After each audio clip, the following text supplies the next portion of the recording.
Tá, comecei a frequentar a igreja normal. Quer dizer, depois dessa, né? Ou vai para a igreja, ou vai, né? As duas opções, ou vai ou vai. E peguei, cara. Daí a minha sede era servir o Senhor. Aí a minha sede, porque eu queria fazer tudo para Deus, sabe? Até hoje eu sou assim. Não tem aquele negócio. Tem muita gente que tem que voltar ao primeiro amor. Eu estou no primeiro amor ainda. Porque eu gosto de fazer tudo para Deus. Até, às vezes, paga um preço por isso, né? Porque tem gente que acha que a gente quer aparecer. Não, eu queria fazer para Deus, era tudo, cara. Aí eu comecei a me empenhar e Deus falava comigo assim, você vai ser pastor. Cara, eu sou semi-analfabeto, cara. Eu não tenho estudo, como que eu vou ser pastor? Não tem condições de ser pastor. Mas Deus falava. Se Deus falou, né? E eu sempre crio na palavra dele, que Deus não escolhe capacitado, capacita aquele que escolhe. Eu fui assim, fui fazendo a obra por gosto. Aí depois nós saímos da quadrangular. Daí foi para uma outra igreja, nós mudamos para Santa Fé, ali em frente ao Carrefour. Nós mudamos ali para Santa Fé. E tinha uma igreja ali no bairro que eu comecei a frequentar.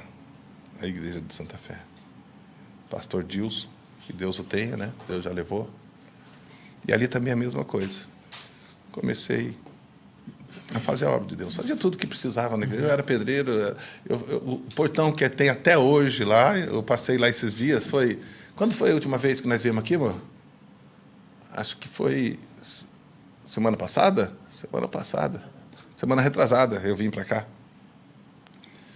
Aí eu deixei ela no shopping e fui resolver outras coisas. Daí eu entrei na rua da igreja para ver a igreja, está lá com o mesmo portão, a mesma grade que eu fiz. Né? Me senti orgulhoso com aquilo, sabe? Essa aí foi eu que fiz. Né? Não é nada, perante o que Deus fez por mim, mas né? um orgulho. Fiquei ali um bom tempo, e passado alguns tempos fundou a Igreja Missionária Fonte de Prodígio. Fundou a igreja e a minha vontade era ir para lá. Por quê? Porque o Daír era meu pai na fé. Entendeu? O Daír era meu pai na fé. Então, quando abriu, eu senti um desejo de ir lá com ele. Mas Deus não permitiu que eu fosse ainda. Ainda fiquei um ano na Assembleia de Deus. Ali na Assembleia de Deus não tinha grupo de adolescente, eu montei um grupo de adolescente. Não tinha grupo de varões na Assembleia, eu montei um grupo de varões na Assembleia. Eu queria fazer o movimento de Deus, a minha vontade era isso, fazia tudo. E aí chegou um tempo que Deus falou que acabou meu tempo ali, eu fui para a Fonte de Prodígio, depois de um ano de fundado. Aí fui para a Fonte de Prodígio e Deus começou a falar comigo, da maneira que ele falava lá, de tete a tete falava, que eu ia ser pastor, que ele tinha pressa, que isso e aquilo. Aí eu fui... Tinha sido levantado a diácono na Assembleia de Deus. Passou um tempo, fui levantado a presbítero. E Deus foi me dando experiência espiritual. Na minha casa ali perto do Carrefour, parecia que tinha uma placa ali, doce alimento para morador de rua e faz oração. Parecia. O pessoal ia lá pedir oração, coisa e tal. Normal. Daí começou a aparecer a experiência, por causa disso que eu fazia. Orava ali no meio da rua. E ali tem um movimento, por causa do Taubaté Shopping, né? Eu orava ali, manifestava demônios, expulsava demônios ali no meio da rua. Um dia eu chegando do trabalho, horário de almoço, horário de almoço. O Júlio era pequenininho, meu filho era pequeno, minha filha não tinha a Ellie ainda. Ele estava em casa, só os dois. E eu cheguei, a minha esposa estava trabalhando, aí eu trabalhava perto, eu ia almoçar em casa. Aí eu estava chegando de moto e vi um rapaz com um papel na vizinha do lado. E na hora eu percebi que ele estava pedindo uma ajuda. Daí Deus mandou falar para ele. Nem tinha chego ainda, só vi, Deus mandou falar para ele. Fala para ele não se humilhar para o homem, se humilhar para Deus. Falei, caramba, se Deus mandou, eu vou falar. Parei a moto, falei assim, ô amigão, vem cá. Daí ele veio e falou, não, cara, estou com alvará de soltura aqui, estou pedindo uma ajuda, que eu estou querendo ir para Caraguatatuba. Olha para você ver o mistério, para Caraguatatuba. Então, deixa eu falar uma coisa para você antes de eu te ajudar. Deus mandou falar para você, cara, para você não se humilhar para o homem, para você se humilhar para Deus. Daí o cara já... Só isso? Só isso. Na hora. Daí ele falou assim, você é evangélico? Sou cristão pela misericórdia do Senhor. Daí ele falou assim, eu ia na igreja, lá na cadeia. Às vezes eu ia lá e tal. Mas para mim não tem mais jeito. Eu falei assim, não tem mais jeito por quê? Não tem mais jeito para o homem, mas para Deus tem. Senão, mas a Bíblia fala que assassino não é do reino do céu. E eu fui preso com requinte de crueldade. Ele falou assim, o homem pode te julgar, mas Deus sabe todas as coisas. Daí ele falou assim, não tem jeito. A Bíblia não fala que assassino não é do reino do céu? Eu falei, fala. Mas também fala, se você se arrepender, você poderá receber a salvação. Comecei a falar, Deus foi tão bom que tudo que ele falava eu tinha como falar para ele perante a Bíblia, sabe? Na palavra. Então, tipo assim, parecia até que era o inimigo querendo afrontar, entendeu? Na palavra. E Deus dava palavra para eu falar. Aí eu perguntei para ele, você está com fome? Ele falou assim, estou. Peraí. Fui lá, arrumei uma marmita para ele. Aí o Júlio e a Letícia, que são meus filhos, ficavam olhando pela janelinha da minha casa, assim. Aí fui lá, ele sentou, começou a comer e eu comecei a pregar para ele ali a palavra de Deus. Aí ele acabou de comer, aí ele falou, né, eu recebi um benefício do tempo da prisão porque eu tenho câncer. Eu estou com câncer, por isso que eu saí antes do tempo. Então, para mim já era, não tem mais jeito. Eu falei, não tem para você, mas para Deus tem. Contei a minha história para ele também e tal. Aí ele falou, vou abrir o jogo para você. Você é um cara muito legal. Eu falei, tá. Então, eu vou falar para você por que eu matei o cara. Não sei se você ouviu falar. De fato, houve esse caso em Caraguá. Uma mulher foi assaltada, estrupada e morta. Grávida de 6 meses. Meu Deus. Nossa. Era a mulher dele. Nossa. Aí ele pegou o cara, matou e tacou fogo. Eu falei assim, meu amigo, eu sou cristão. Eu vou falar isso porque a gente não pode ser hipócrita, né, irmão? Eu falei assim, irmão, eu sou cristão, sou temente a Deus. E quem sou eu para julgar você? Eu, no seu lugar, eu não sei se eu faria isso que você fez ou pior. Tá? Então, mas o único que pode te julgar é Deus. Daí, tá bom. Eu falei, você aceita uma oração? Ele falou assim, eu falei na cadeia que quando eu chegasse em Caraguá, eu ia procurar uma igreja e ia aceitar Jesus. Mas depois dessas palavras que você me falou e desse alimento, eu quero aceitar Jesus agora. Aí ele dobrou o joelho na calçada da minha casa.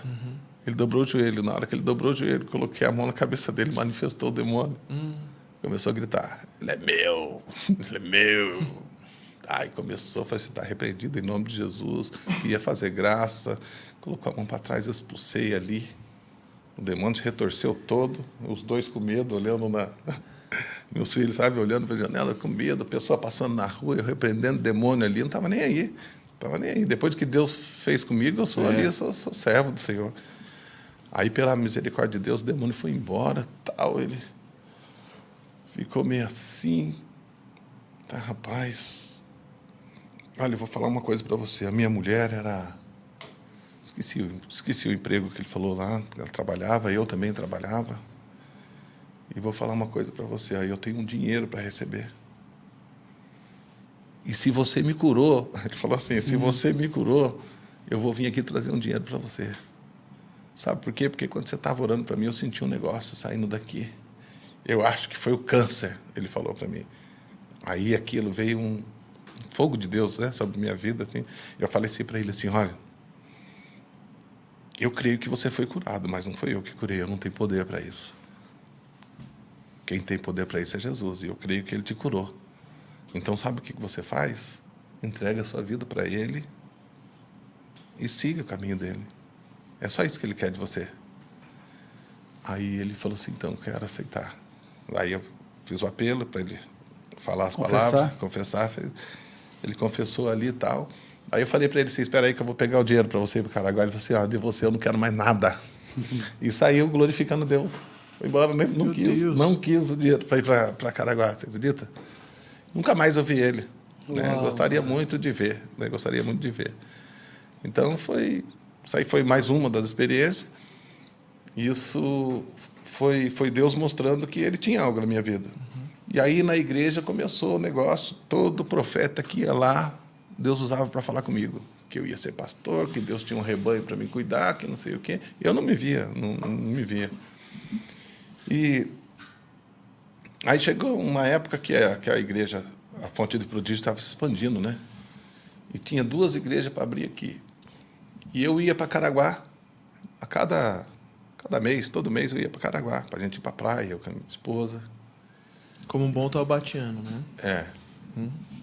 Toda vez que eu ia para Caraguá, eu ficava na casa da minha sobrinha. Só que ela avisava, eu falava para ela na casa dela, ela avisava o pessoal que eu ia lá. Daí o pessoal queria oração. Aí eu comecei a fazer oração. Teve um dia que nós ficamos 2 dias lá, não conseguimos ir na praia. Só nossa, meus ministrando a galera. Meus filhos ficaram doidos, cara. Ficaram doidos. Só ministrando, pregando e tal. Aí tá bom. É uma obra de Deus, né? Talvez Deus não quis que a gente viesse aqui para a praia, né? Aí tal. Aí quando falava de ir para a praia, meus filhos até falavam, mas nós vamos para a praia agora, né? Nós vamos para a praia. Não, nós vamos para a praia. Eu sei como é, meus amigos. Tudo errado na vida. Filho de pastor também. Aí eu falei com o apóstolo, você acredita que... Na época não era apóstolo, né? Já era pastor, né? Falei, pastor, você acredita que toda vez que eu vou lá, teve 2 vezes que eu não consegui ir na praia? Por quê? Né? As pessoas pedem oração, coisa e tal, e a gente ia, o negócio pegava fogo, cara. A gente chegava na rua aqui, o povo sentia a rua tremer. Orando, expulsando demônio mesmo, porque é uma legião terrível naquela cidade lá, é terrível. E aí... Eu falei pro Daí, ele falou assim, faz o seguinte, quando você for lá, não vai orar para os outros. Fala com a sua sobrinha se pode fazer um culto na garagem dela. Aí quem quiser oração, vai lá, todo mundo. Daí você faz um culto, em 2 horas você orou para todo mundo e você vai curtir a praia. Daí eu falei, é mesmo. Daí eu falei para minha sobrinha. Falei para ela, nós vamos aí, pode fazer um culto assim. Não, pode, claro, nossa, que legal. Então você fala para as pessoas que precisam de oração, que a gente não vai na casa dela, a gente vai fazer o culto aí, a gente faz oração, tá bom. Cara, nós fomos, quando chegamos lá, tinha 70 pessoas na garagem da casa dela. Já tinha uma congregação pronta. Já tinha a congregação pronta, exatamente. Daí o negócio foi só aumentando, toda vez que a gente ia, e aí nós marcamos culto de 15 dias. Daí teve uma hora que o Daí falou assim, vamos abrir uma igreja lá. Tal. Tinha 2 pastores na igreja de boa, né? Tinha 3 pastores, né?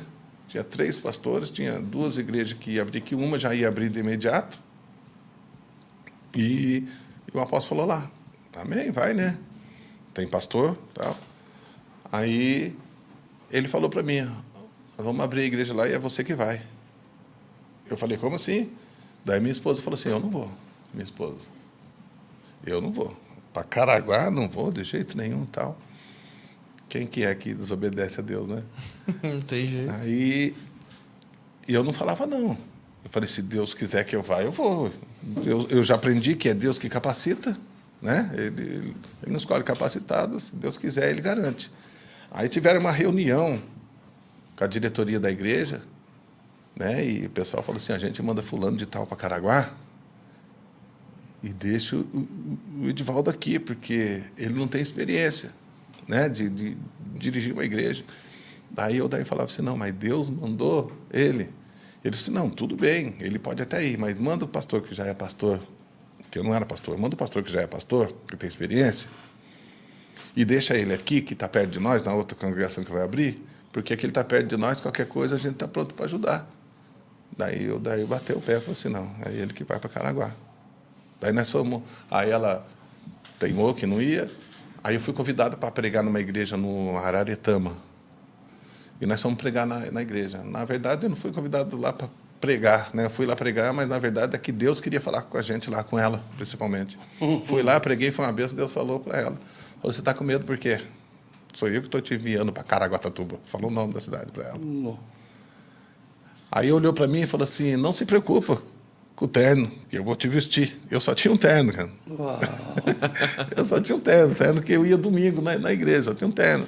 Ele falou comigo, eu não estava preocupado assim, né? Falei assim, caramba, né? Todo dia com o mesmo terno, assim, não por mim, porque eu aprendi vivendo pouco e no muito, né? No meu caso, eu aprendi a viver sem nada. Então, tudo para mim era lucro, né? Para fazer a obra de Deus. Então, a minha preocupação... Viver sem nada e no pouco, né? Exatamente.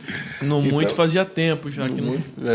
Então, eu não estava preocupado por causa de mim, eu estava preocupado por causa da obra de Deus, né? Pô, o cara vai ver um pastor todo dia com o mesmo terno, todo dia com o mesmo terno, todo dia que Deus faz. Né? Aí falou para mim, não se preocupe com o terno. Eu falei, amém. Amém, glória a Deus, estou lá. Se tiver terno eu vou, se não tiver eu vou assim mesmo. Tá bom, daí Deus, e o daí que ouve a voz de Deus, né? Acredita, falou que era para eu ir. Fomos lá, daí Deus falou com ela, falou assim, agora, né? Daí chegamos lá em Caraguá, vamos procurar um salão. Nós chegamos no bairro assim, tinha um sobrado, um salão embaixo, um sobradão. 4 quartos, 5 quartos, sei lá, garagem, área, lugar bonito, e embaixo, mas não tinha aluga-se, não tinha nada. Daí a minha esposa falou assim, ó, falou para minha cunhada, não falou nem para mim, falou para minha cunhada, falou assim, ó, eu só venho para cá se a igreja for ali e minha casa lá em cima. Ela falou desse jeito. Aí a minha cunhada falou assim, então vamos pôr a mão lá. Na hora que ele estava indo para ir, veio uma mulher correndo, missionária, falando para ela aqui. Vocês vão alugar aí? Daí ela, não, mas nem estava com placa de alugues. Não, mas o homem está querendo alugar e eu tenho o número do telefone dele. Está aberto porque é época de eleição, era um comitê e tal. Daí nós pegamos o telefone, daí ligou para o rapaz e tal, alugou. Assim. Ela falou, se for aí para mim morar em cima, alugou. Você não teve escolha, né? Aí nós largamos tudo aqui, largamos toda a nossa vida. Ela trabalhava, olha só que tremendo como Deus quer. Eu trabalhava, ela trabalhava. Né? Eu não era registrado, eu era autônomo, era pedreiro. E ela trabalhava telemarketing, registrada, tudo e tal. Tá, nós vamos embora. Daí, falei assim, Simone, vai lá, pede, para a gente não perder tudo, vai lá, pede para ela fazer um acordo, né, com a patroa fazer um acordo com você. Ela falou assim, e se ela não quiser fazer o acordo, daí você pede a conta. Paciência. Tá bom, daí chegou lá, falou com a patroa dela. Olha que tremendo esse testemunho também. Deus, quando faz, ele cuida, né? Ela chegou na patroa dela e falou assim, eu queria que você fizesse um acordo comigo, que eu vou para Caraguá, tal. Daí a patroa dela falou assim, eu não vou fazer acordo com você. Daí ela falou assim, então, tá bom, mas eu vou ter que ir, então eu vou pedir a conta, tá? Eu tenho que ir. Ela falou assim, eu também não vou te dar conta. Daí ela falou assim, como assim? Eu não vai fazer acordo, nem vai me dar, não vai fazer acordo, nem vai me dar conta? Ela falou assim, não, você pode ir para lá, que na hora de fazer o acerto eu chamo você. Ela ficou sem entender, mas você não vai dar baixa na minha carteira? Ela falou assim, não, pode ir. Nós fomos. Ela ficou lá 1 ano e 8 meses, recebendo Uau. pagamento. Meu Deus. Porque nós fomos desempregados, nós fomos sem nada. Não tinha nem obreiro. Nós fomos lá assim, na raça. Né? Não tinha. Não, mas eu vou falar uma outra coisa que aconteceu como Deus, quando está no controle, ele faz tudo. Cara, é uma coisa atrás da outra. Ela ficou 1 ano e 8 meses. Ela recebia salário, né? Tinha um vale dia 20, pagamento dia 5. Né? Final de ano, 13º. Olha aí. Recebeu férias. Teve 2 aumentos de salário. Rapaz. Sem fazer nada. É incrível. Ela tem as papeladas até hoje. Meu ela não Deus. trabalhava. Falou, na hora certa, quando for fazer o acerto comigo, eu não vou receber nada, que nada. A mulher chamou ela. Olha aí. Como mandou embora ainda, não foi nenhum acordo. Pagou todos os direitos dela. Meu Deus. 1 ano e 8 meses. Deus ficou sustentando a gente lá. Incrível, né? Incrível. Deus. Jesus mandou eu para o Caribe, Brunão. Não quer sustentar essa obra. Meu Deus, pastor. Meu Deus, gente. Cara, é tremendo. Jesus, não tem jeito. Eu tô impactado aqui, cara. Não, é fora do comum, é fora do comum. Aí é o seguinte, Deus falando comigo, vou te colocar, tá, não sei o quê. Aí, que eu fui lá para Caraguá para dirigir a igreja, o que eu fazia? Falei, Simone, nós temos que pregar para os mendigos aí, para os moradores de rua. Assim, vamos fazer o sopão. Né? A gente leva uma sopa, aproveita e fala de Deus, eu dou meu testemunho. Eu era morador de rua, era assim, igual você. Eu pensava comigo, não tem alguém assim, né, com testemunho, né, assim, vivo, que viveu, né? Aí, juntamos o pessoal e ia uma galera. E eu que fazia a sopa. E, modéstia à parte, eu sou bom na cozinha. Não trouxe nem uma marmitinha pra nós? Se vocês... No próximo congresso, se vocês for louvar lá, quem sabe eu faço um almoço. Olha aí, qual que é a especialidade da casa? Vocês que escolhem. Dobradinha. Quem falou dobradinha? Eu. Você tá brincando? Aleluia! O Senhor continua falando. Olha, eu sou suspeito de falar. Eu sou suspeito de falar. O Brunão vai... Você gosta? Você não gosta, sabe por quê, Bruno? Você não gosta porque você não experimentou. Uai, não tentou. Não, eu vou falar pra você. Modéstia à parte. Não, vamos ver então. Cara, eu sou fera na dobradinha. Meu Deus. É minha especialidade. Grandes coisas o senhor tem feito, tá ligado? Não, é verdade. Dobradinha é o bucho lá. É o buchinho. Não, mas eu suave, hein, pastor? Não, cara. A mesma coisa. Eu gosto o meu das cunhado. partes, tipo assim, mais... Comestíveis. Da coxa.